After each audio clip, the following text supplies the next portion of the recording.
from a pretty young age, I knew I wanted to be a writer. I didn't know what kind of writer I wanted to be, though. I thought maybe I wanted to be a poet, or maybe a novelist, or maybe even an academic who would write both sort of academic studies of books, but also maybe literary criticism that was for a general audience. I had no idea. I kept switching.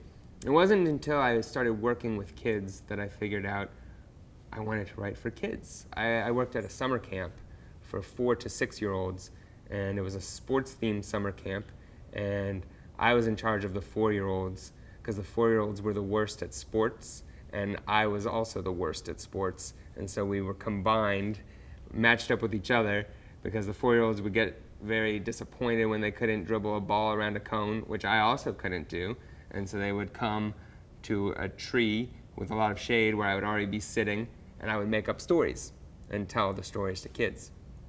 And I loved it.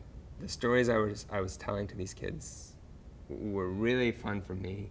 I was getting to exercise sort of all of the technique and fun, but also like real rigor, real good storytelling, and they were going over very well. And sort of the strange stories that were in my head, the stories I love to read, I was so amazed with how much these kids loved them. And it was my first moment where I saw that kids actually are great readers and understanders of stories, especially challenging stories, experimental stories, literary stories, that the sort of literary bargain that we ask somebody to make when there's a piece of literary fiction, right? We say, we're going to withhold some of the easy pleasures of reading, but in return we're going to give you this other thing. But it's going to be uncomfortable.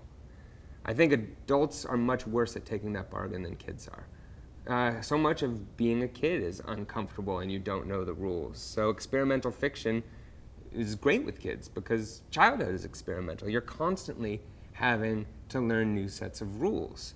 So a book that's all in unattributed dialogue, that's going to be really hard. I love those books, but the first few chapters for me, they're really tough. But I think as adults, we really don't like that feeling. We think this is hard for us, and we automatically think what's hard for us, that's going to be even harder for a kid. Actually, it's going to be easier. They're much more practiced at that. Because you're constantly learning new rules, not just with books, but in social settings. Dinner with your mom at the house is very different from dinner at a restaurant with your mom, which is a completely different set of rules from dinner at your house with your mom and your mom's new boyfriend, when all of a sudden you're in trouble and she's like, we don't tell that story in front of Kevin. And you're like, why don't we tell that story in front of Kevin? And then you're like, there's something interesting about that story.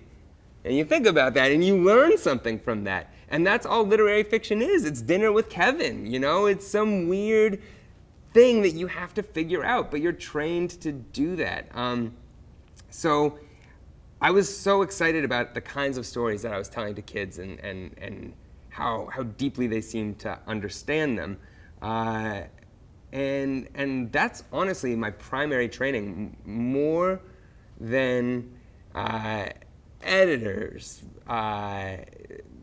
courses I took in college, more than anything, I've been trained by telling stories to kids, and I always bring my books in front of kids. I figure if I'm asking a teacher to stand up in front of a group of kids and read one of my stories, I better be willing to do it myself and know how it reads.